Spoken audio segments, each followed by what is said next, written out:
Okay, so you can see the contents on the screen. Okay, lathe machine. Okay, one of the most important machine tool, that is to remove the extra material from the given workpiece, is the lathe machine. Okay, lathe machine, it is called as the mother of all machine tools. Okay, so in order to get the final finished products, okay, the lathe machine is used. We are going to hold the given workpiece in the jaws or check of the machine, and then we are going to remove the extra material by means of a cutting tool. You studied the engineering materials. Carbide material is used to remove the extra material. So we are calling the lathe machine as the mother of all machine tools. Okay, lathe machines are also called as turning machine. Means, you remember, we can hold only cylindrical jobs in the lathe machine. We cannot hold the other structured workpieces like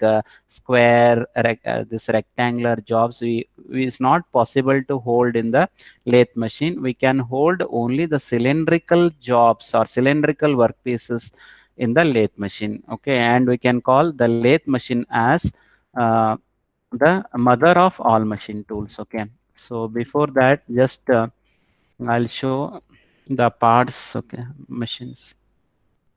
Okay, so you can see the lathe machine. Actually, what is the lathe machine? You can see on the screen. So whatever it gives the lathe machine. Okay, and here you see we are having the bed. On the bed we are having all the parts. Okay, so the lathe bed is made up of the cast iron. Means it has to withstand the higher load. Okay, that's why it is made up of the cast iron. And you see the just you analyze the parts. Okay, they won't ask to draw the machine. Just you have to analyze what are the parts are there in the lathe machine. Okay, in the left side, okay, we can see it as the headstock. In the lathe we are having the different important parts are headstock. Headstock means it is actually the power transmission takes place. Okay, in the headstock we are having gearbox. As we studied in gear drives, gears are used to transmit the power from one shaft to another shaft. Okay, here headstock is where the power transmission takes place between the shafts. And here you can see the check. Check means here we can hold the job in the check, and we are having the jaws. You can see the jaws here. Jaws means we can adjust the job. Okay, so suppose if you are having the 100 job, we can hold, okay, by adjusting the jaws. Okay, and it is a power operated the magnetic jaws. Okay, check means where we can hold the job or given workpiece. Okay, and then we're having a spindle. The spindle is connected to check. So when the power supply takes place, the spindle rotates at some speed. Okay, and next we're having the gearbox. Next, you see on the right side we are having the tailstock. One is headstock is called as live center because the actual power transmission takes place in the headstock. That's why it is called live center. Okay, and one more is there, tailstock. Tailstock, it is also called as the dead center. Means actual power transmission mechanism does not happen in the tailstock, hence it is called as dead center. Okay, and here we can hold the job in between live center and dead center. Okay, you can see the dead center here, and this is called as live center. Okay, so here we are having the lead screw. Okay, the lead screw, it actually takes place in a power transmission mechanism when the operation takes place, that is machining operation takes place. Okay, you can see one more important part called as carriage. On the top of the carriage we are having the cross slide, and we were having tool post. You see, this is the important part in the lathe machine. So we can hold the particular tool in the tool post according to the type of operation. Okay, so I'll explain the various operation involved in the lathe machine. So we can hold the tool post, so that tool post moves to and fro from this position to this position according to the type of operation. You can see the hand wheel. So by hand wheel we can adjust the position of the job. Okay, and this is the cross slide. These are the important parts of the lathe machine. You remember, one is the lathe bed, and we are having the A headstock is most important thing. Tailstock, we can hold the job in between headstock and tailstock. We are having the live center. This is called a chuck, and here this is called as the carriage. Means it moves from left to right or right to left according to the type of operation. And here the lead screw. I'll explain the next function of the lead screw in lathe machine operation. Okay, next we are having, this is called as bed. Okay, next we are having the hand wheel. So by adjusting the hand wheel, so we can move the tailstock from any position. Okay, so and we can hold the job in between headstock and tailstock, and we are having the gear arrangement in the headstock, and here it is called as feed box. Means all the power mechanism buttons are there in the feed box. Okay, these are the main important parts of the lathe machine. You remember, in lathe machine we can hold only the cylindrical jobs, not any other job. Okay, because we can fix the raw material in the jaws of cylindrical type only. So on the other hand, to remove the extra material on the given workpiece of a rectangular type or square type, in that case we are going for a machine called as milling machine. Okay, so the lathe machine is going to perform only the cylindrical structure jobs. Okay, and these are the major parts. Okay, in the exam they'll ask, explain the specification of the lathe machine. Okay, this is the most important thing, specification of lathe machine.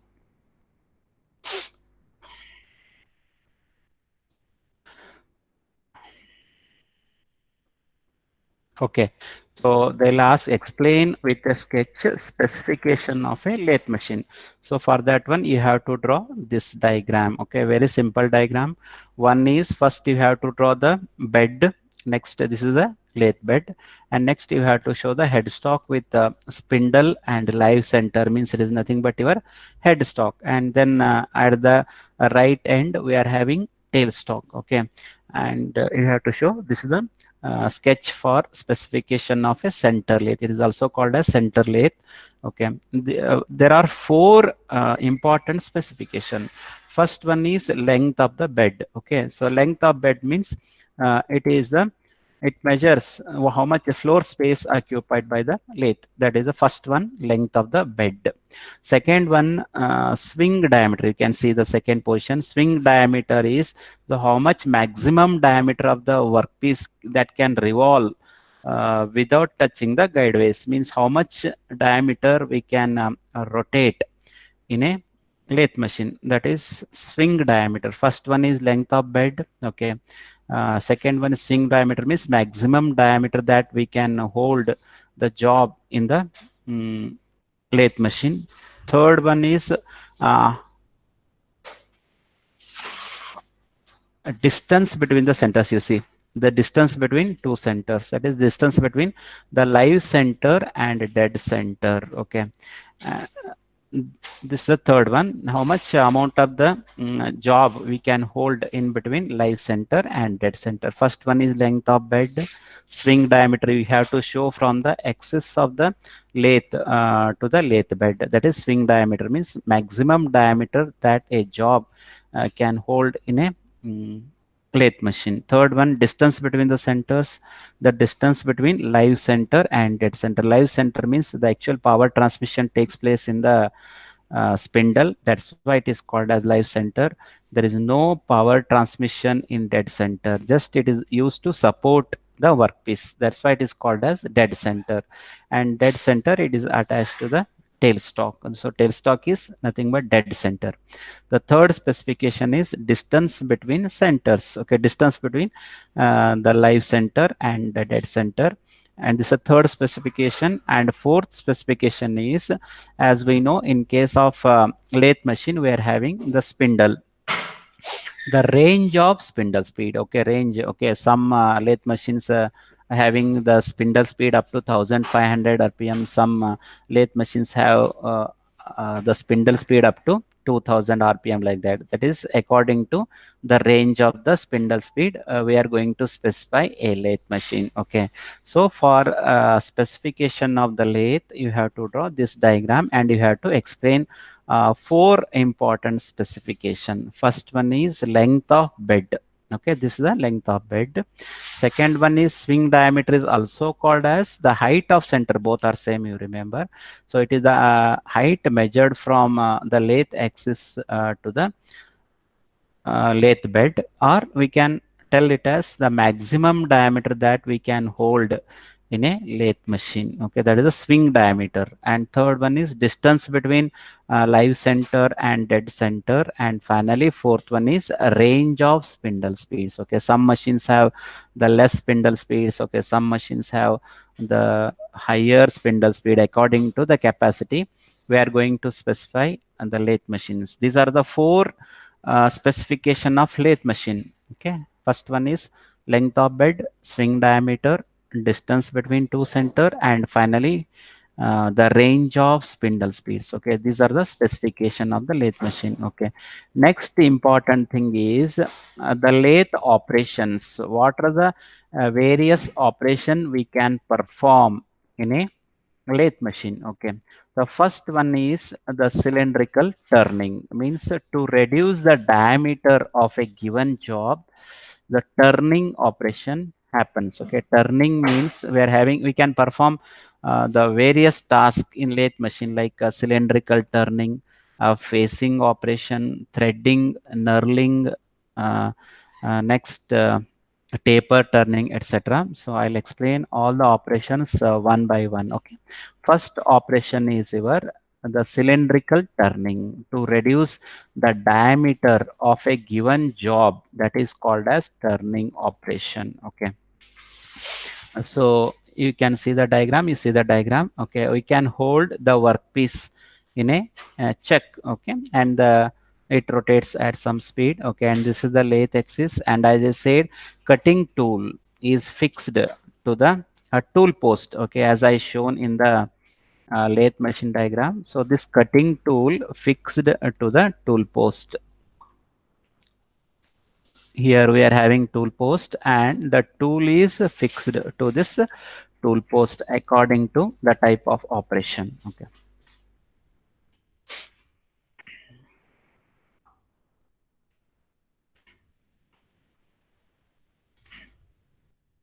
Okay.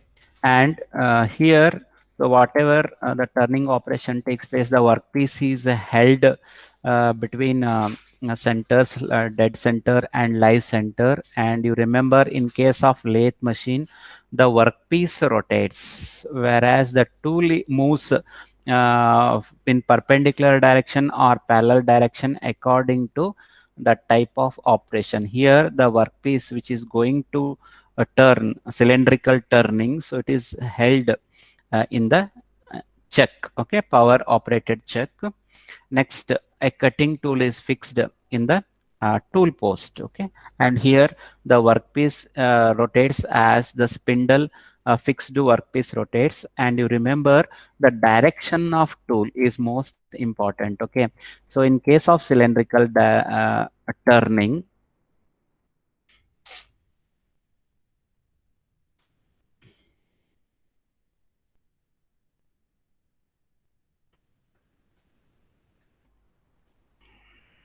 okay. Mm.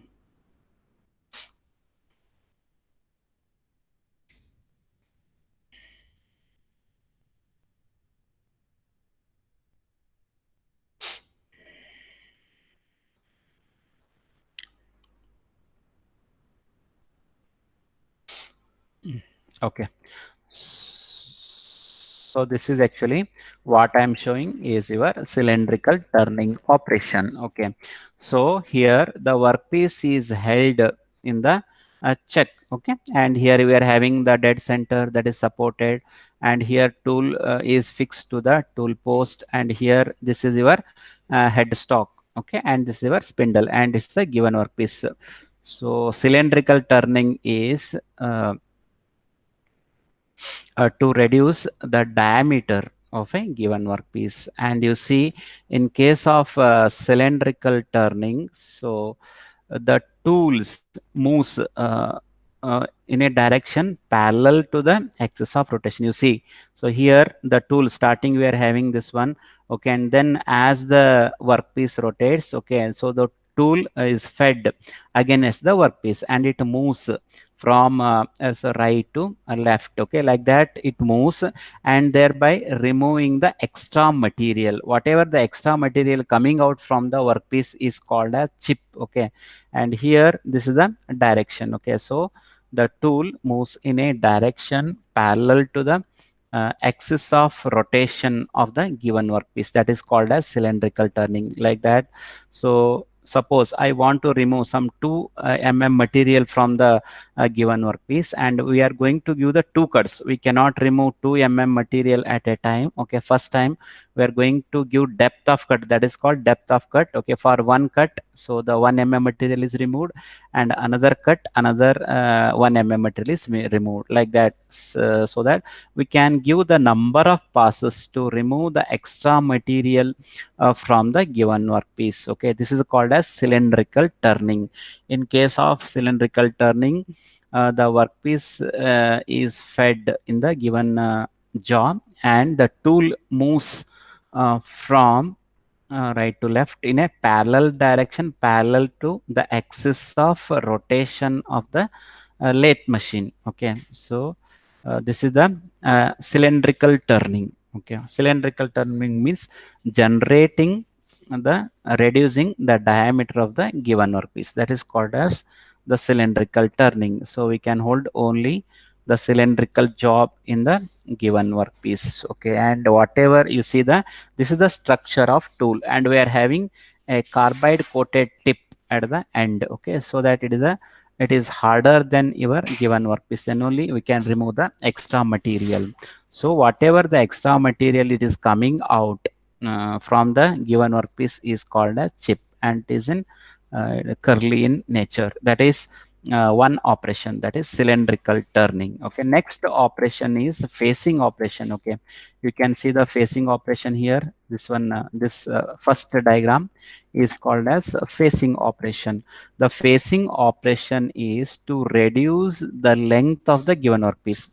In turning, reducing the diameter of given workpiece, and in facing, we are going to reduce the length of the given workpiece. Then what is the difference between turning and facing is that in case of cylindrical turning, the tool moves parallel to the axis of rotation of the lathe machine. But in case of facing, to reduce the length, so the tool moves in a direction perpendicular. You remember, perpendicular to the axis of rotation of lathe axis. Okay, so that first you see the structure of the tool. It moves so in a perpendicular direction to the lathe axis. Then only the reduction in the length. In case of turning, the tool moves in a direction parallel, but here it is perpendicular. So okay, by revolving the workpiece and feeding the tool in a direction perpendicular to the axis of workpiece, then the length of the job will be reduced. That is called as facing operation, okay. Facing means a reduction in the length of the given workpiece, okay. That is called as facing operation, and the tool moves in a direction parallel to the axis of rotation, okay. And here, mm, so you can see the facing operation, okay.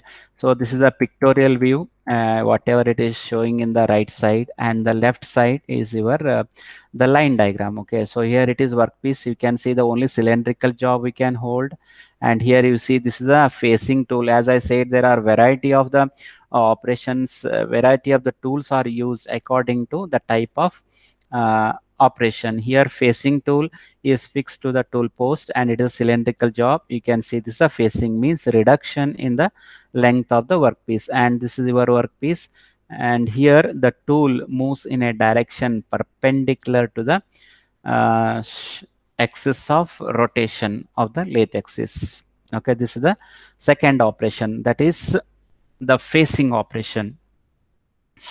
And then third operation is our most important thing is taper turning operation, okay.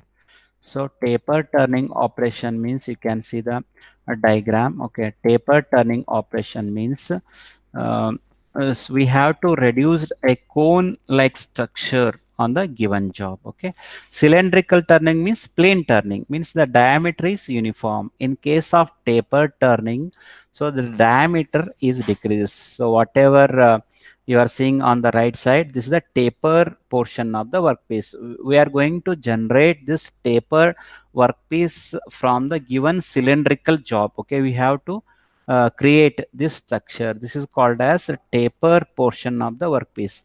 And what are the parameters in the tapered workpiece is, you can see capital D is the diameter of the so larger diameter of taper, small d is small diameter of the taper, and L is the length of taper. These are the three parameters involved in the taper structure. Capital D is larger diameter of taper, small d is um, smaller diameter of taper, and L is the length of taper. Then how we are going to generate this tapered structure from the given workpiece? We are having two methods. One is called as the taper turning by swiveling the compound rest, and one more is there, taper turning by offsetting the tailstock. Okay, these are the two important methods uh, of taper turning. Okay, first you should know taper is nothing but generation of conical surface from the given cylindrical workpiece. That is the taper turning. One method is, first method is the taper turning by swiveling the compound rest. Okay, as I said, compound rest is a part attached to the cross slide. Okay, cross slide is a part. Okay, I'll show the diagram. Compound rest. Okay.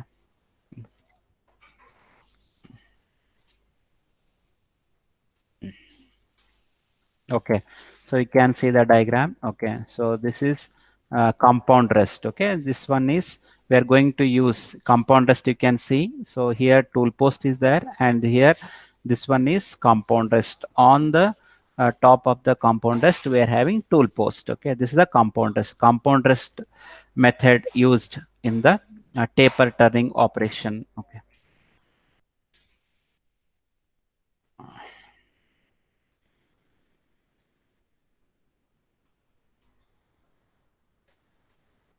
Okay, you can see, so here first you have to draw the diagram neatly. The first one you have to show the check, and here we are having jaws. Jaws are usually 3 to 4.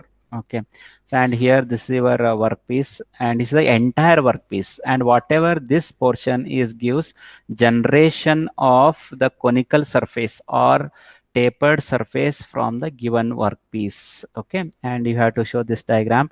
After that you have to show the cross slide. Okay, cross slide is a part in the lathe machine, and you have to show the compound rest. Here we are going to tilt the compound rest at an angle, okay, based upon the taper generation. So you have to show this diagram. First check jaw workpiece, and then this is your taper structure, and this is your the cross slide, and you have to show next this is your compound rest. Okay, and we are having the graduation marked on the compound rest. At the end of compound rest we are having hand wheel, and this is the tool. Okay, so we know that in case of cylindrical turning, the tool moves in a direction parallel to the axis of rotation.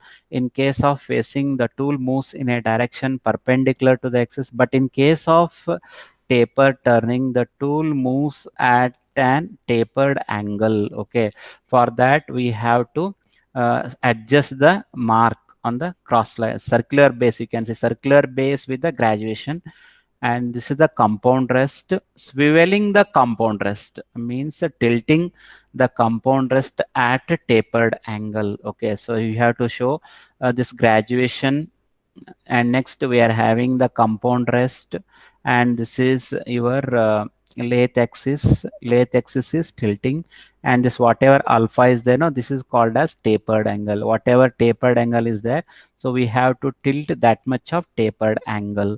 And this one you have to show the cutting tool. Okay, without cutting tool we cannot perform the machining operation. Okay, so how to calculate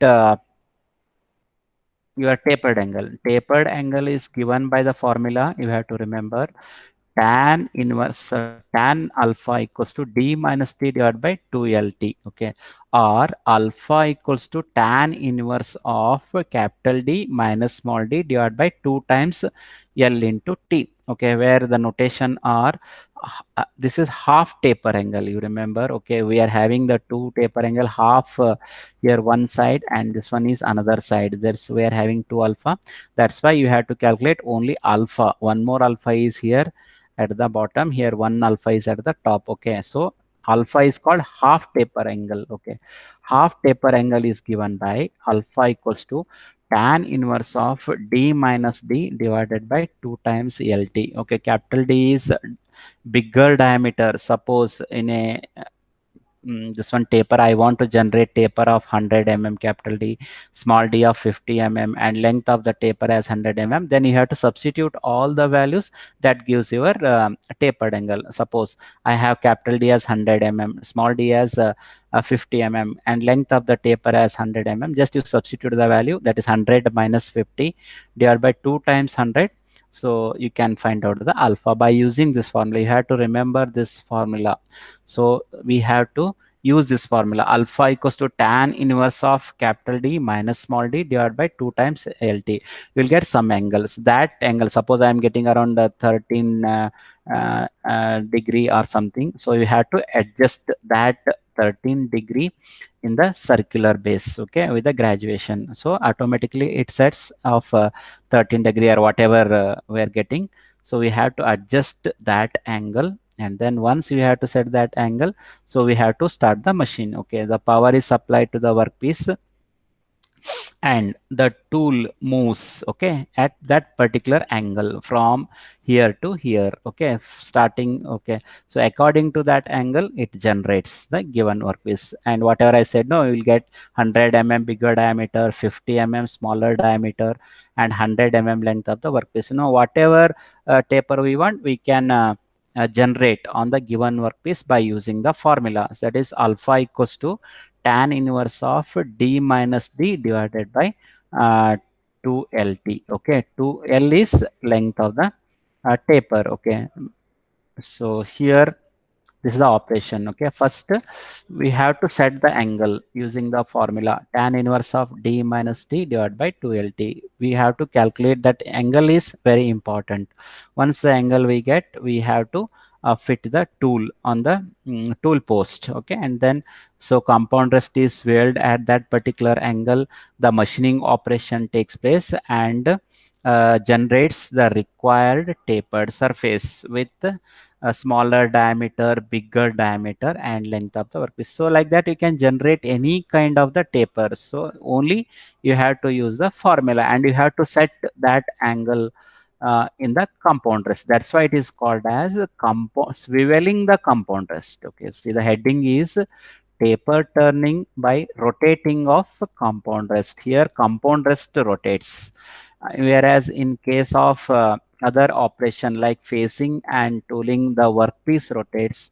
Okay, here we have to swivel the compound rest. So this is one important method of taper turning. Okay, another method is there, taper turning by offsetting the tailstock. Okay, so here you see the heading, offsetting the tailstock means changing the position of the tailstock only. Okay, this is the second method to generate offsetting the tailstock method. Okay, now here in this method we are going to shift the axis of rotation of workpiece at an angle to the lathe axis. You see, so whatever diagram is there. Okay, so here this is your the job, and here actual taper surface what we are going to generate, and this is called as the tool. This one is moving in this direction. Okay, we are having the live center and dead center. Okay, in other operation, so we are having the live center, that is headstock and tailstock, in the same position. Okay, but here in offsetting the tailstock, we are going to shift the position of the tailstock to certain distance, that is called as offset. Then how we are going to calculate the offset? D minus D into LW divided by 2LT. Okay, these are the this is the formula you should remember. So how to shift, how much amount of the uh, position we have to shift from the actual lathe axis is given by the formula capital D minus small d into LW divided by 2LT. Capital D is once again your bigger diameter of the taper, and then small d is the smaller diameter of the taper surface, and LW here we are having the two lengths comes into picture. One is LW is the actual length of the given workpiece, and how much amount of the taper we are going to generate. Suppose I am having a 200 total length and I want to generate only up to 100 mm. In that case, LW is 200 mm and LT is length of taper is 100 mm. So that these are the four parameters involved in the offsetting the tailstock. Okay, you remember we are having three parameters involved in the compound swelling the compound rest, that is capital D minus small d divided by L. Okay, here we are going to take one extra parameter, that is the length of workpiece. So you remember the formula capital D minus small d into LW divided by 2 times LT. So this is called as shifting the position of the lathe axis, that is called as offsetting. Swiveling the compound rest means swiveling the compound rest at a calculated angle. So here uh, and you remember this one, this swiveling the compound rest is helpful for generating the bigger conical surfaces or bigger tapered surfaces. On the other hand, taper turning by offsetting the tailstock method is most useful for generation of the small tapers. You remember small tapers of long workpieces. Okay, whereas scaling the compound rest is useful for generation of the large tapers on the given workpiece. Okay, so here you have to use the formula offset equals to capital D minus small d into LW divided by 2LT. Capital D is your the bigger diameter of the taper, small d is small diameter of the taper, LT is length of taper, and LW is length of the given workpieces. Okay, so here that is the thing. Okay, first we have to shift the lathe axis to this much. You see the position of the live center and dead center. So the live center is in this axis and dead center is somehow the below the lathe axis, that is the offset, and that is calculated by using this formula. Okay, and so by using this one, so that we have to set the position of the tailstock and headstock, and the tool is fed against the workpiece. Okay, tool here the workpiece revolves and the tool moves. Okay, tool moves in this direction and thereby generating the this one conical surface or generating the tapered surface. Okay, only the position is important. Whatever the offset is nothing but your alpha. Okay, alpha in previous case, when calculating the alpha by using the formula tan inverse of d minus d divided by 2LT, here alpha is calculated by using the formula offset. Okay, capital D minus small d into LW divided by 2LT. Okay, one is offset. So we have to, so automatically by calculating the formula, we have to set that much of offset. And then, so we are going to start the machine. So the tool moves in this direction, thereby generating the a tapered surface on the given workpiece. So this is the fourth operation in the lathe machine. First one is facing. Okay, second one is turning. Third one is taper turning, that is generation of tapered surface on a given workpiece by means of swiveling the compound rest and offsetting the tailstock method. Okay, so apart from this operation, we are having some more operation called as knurling operation. Okay, you see the knurling operation. Okay, knurling means, okay, to generate a particular pattern on a given workpiece. Okay, so that in some cases, suppose if you are having the only the plain turning, so the grip will not be there. So in order to generate the grip between the two workpieces, we need the a gripping structure. That gripping structure is nothing but knurling structure. Okay, so we are having the different patterns of knurling. One is the angle pattern. You can see this is called as angle pattern. Such kind of the pattern we can produce on the given workpiece. Second one is diamond pattern, and third one is straight pattern. Okay, the angle pattern, diamond pattern, and straight pattern. So this kind of the pattern means a particular structure on the given workpiece, okay, for better gripping operation. So this is called as knurling process. Okay, and knurling process is similar to your turning operation. Okay, then what is the difference between turning and knurling? Turning means just the removal of the extra materials diametrically. Here also we are going to remove the materials diametrically, but the tool used in the knurling operation is called as knurling tool, and whatever the tool used in the turning operation is called as turning tool. Okay, and knurling tool we are going to fix inside the this one tool post. Okay, this is called as knurling tool. Suppose if I want the angle pattern, then such kind of the tool is going to fix in the tool post. Okay, suppose if I want a diamond pattern tool, then we are having all the tools, okay, for knurling. So according to the type of the pattern required, we are going to fix that tool inside the tool post. Okay, so first one is angle pattern, second one is diamond pattern, and third one is straight pattern. Okay, suppose if I want diamond pattern, then we have to fix that tool inside the knurling tool. Okay, next after that, so you have to show this diagram. Diagrams are most important. So first one is check, second one is your workpiece. This is the rotation of workpiece. Workpiece is held in power operated jaws. Okay, and then we are having the support. This is called as the dead center, and left side we are having the live center. Okay, so we are going to fix the knurling tool in the tool post. Okay, and one more thing here, remember here the tool moves in a direction parallel to the axis of rotation. In case of facing, the tool moves in a direction perpendicular to the axis of rotation. As I said, the turning and knurling operations are same, but only the difference is that here tool. And one more thing, we are going to give high depth of cut in turning, but here we are going to give very small amount of depth of cut. So we can give 0.5 mm, 1 mm depth of cut in one pass.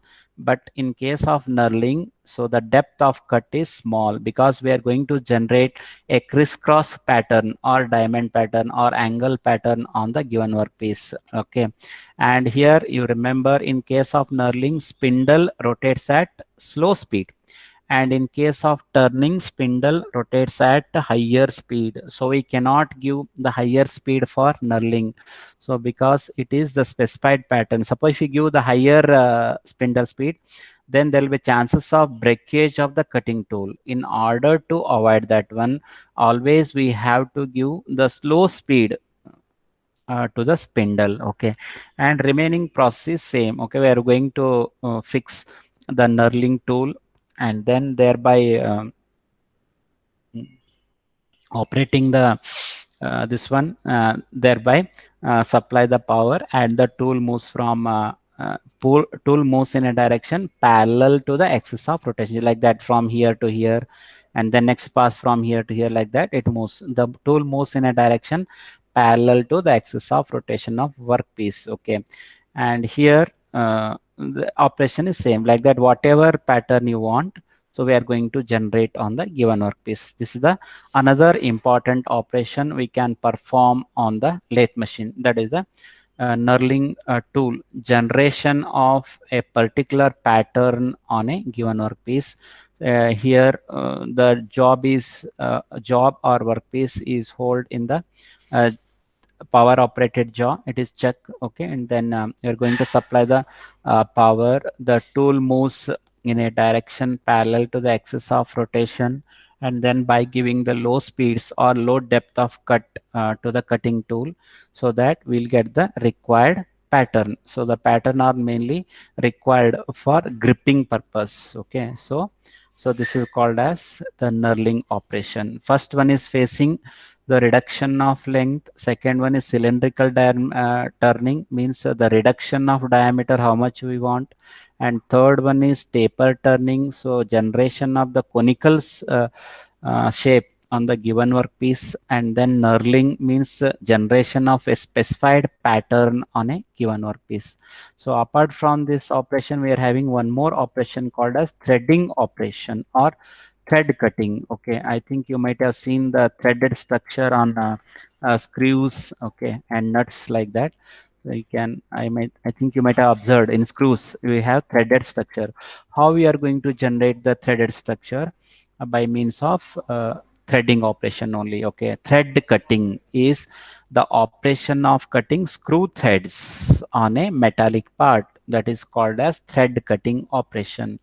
And you remember in this operation, once again the tool changed. Okay, thread cutting tool is used for the generation of thread cutting on the given workpiece. Okay, so any kind of the thread structure you can generate on the given workpiece, that is the V thread, square thread, etc. There are so many threads are available, so we can generate any type of the thread structure on the given workpiece. Okay, so here the operation is similar to your taper, similar to your cylindrical turning or knurling, but only difference is that here thread cutting tool is used on the, it is fixed in the tool post. Okay, and we are going to hold the workpiece in the jaw, and then we are going to fix the thread cutting tool in the tool post. Okay, and then so according to the requirement of the thread cutting, we are having so many tools like V thread tool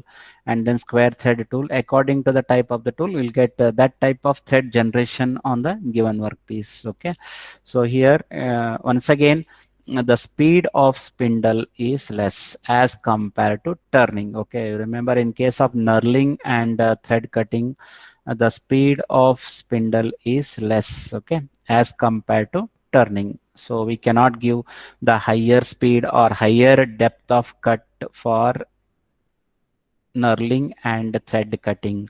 So here use the tool moves in a direction parallel to the axis of rotation of the lathe. Okay, in case of turning, next knurling and thread cutting, the tool moves in a direction parallel to the axis of rotation of the workpiece. Okay, thread cutting tool is fixed, and then we are going to supply the power. So then the workpiece rotates. You remember in case of the lathe machine, the workpiece rotates, and in case of milling machine, workpiece is fixed. In case of lathe machine, workpiece rotates. As the spindle rotates, the workpiece also rotates. Okay, so cutting tool is fixed, and then as you supply the power, the tool moves in a direction parallel to the axis of rotation of workpiece, and thereby generating a threaded structure on the given workpiece. Okay, first simple turning, knurling and thread cutting operation. Okay, generation of threaded structure on the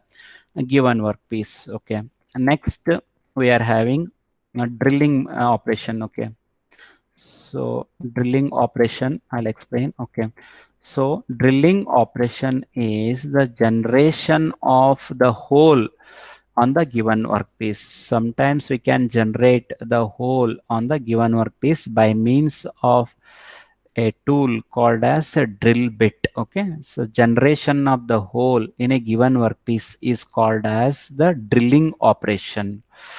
Drilling operation. Okay, suppose I want to generate a hole on a cylindrical workpiece. In that case, we are using the lathe machine. Okay, so here uh, the difference between a remaining operation and this drilling operation is that we are using a tool called as a twist drill. Okay, twist drill, it is having the helical structure that is called as cutting edges, and it is directly fixed in the a tailstock. Okay, so but other tools we are going to fix in the tool post, which is on fixed on the cross slide. But here, in case of drilling operation, we are going to fix the twist drill directly in the uh, tailstock. We are having a sleeve and sleeve cap. Using that one, we are going to fix the twist drill in the tailstock. Okay, so that is twist drill is properly held in the tailstock. Okay, and this is your check and this is your workpiece. We are going to generate a whole structure in the given workpiece. Okay, so here a tailstock, we are going to fix the twist drill. Okay, the uh, tool which is used in the drilling operation is called as twist drill. It is having the helical cutting edges. Okay, why the helical cutting edges means, as I said, during machining operation there will be the formation of the chip. Okay, so how the chips will come out through this helical edges only. Okay, in other cases, okay, so here in case of threading and housings,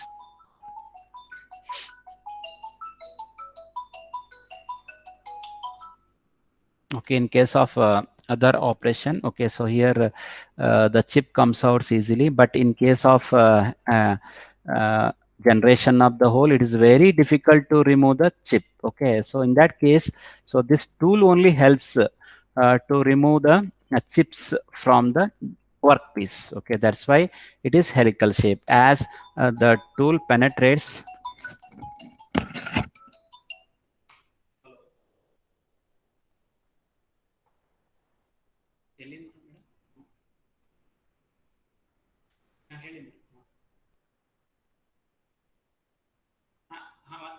ಒಂದು 10 ನಿಮಿಷ madam, ನಾನೇ ಮಾಡ್ತೀನಿ ಕ್ಲಾಸಲ್ಲಿ ಇದ್ದೀನಿ.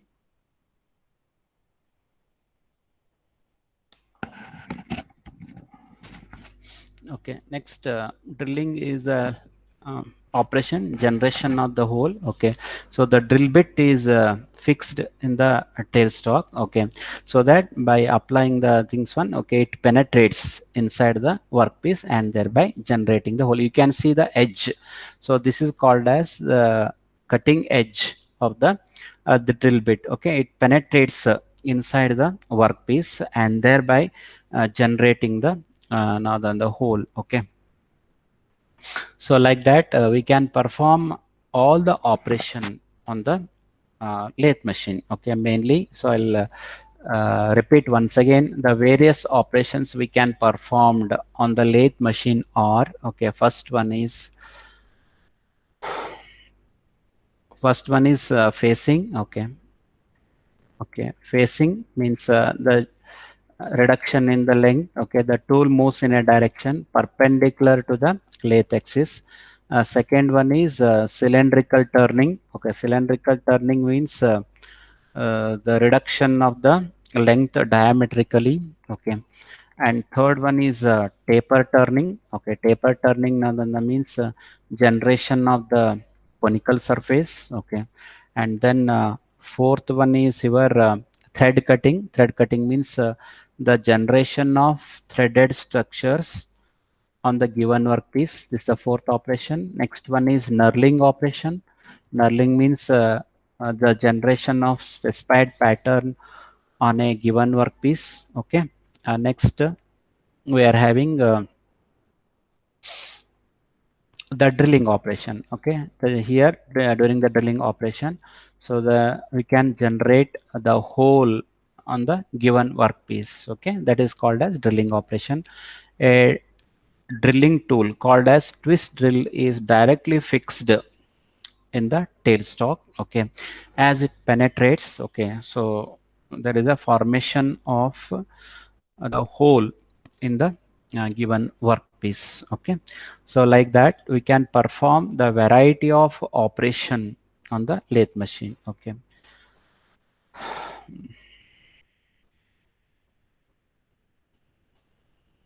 nice. Any doubts in the lathe machine? Okay, have you understood all the operation on the lathe machine? Yeah.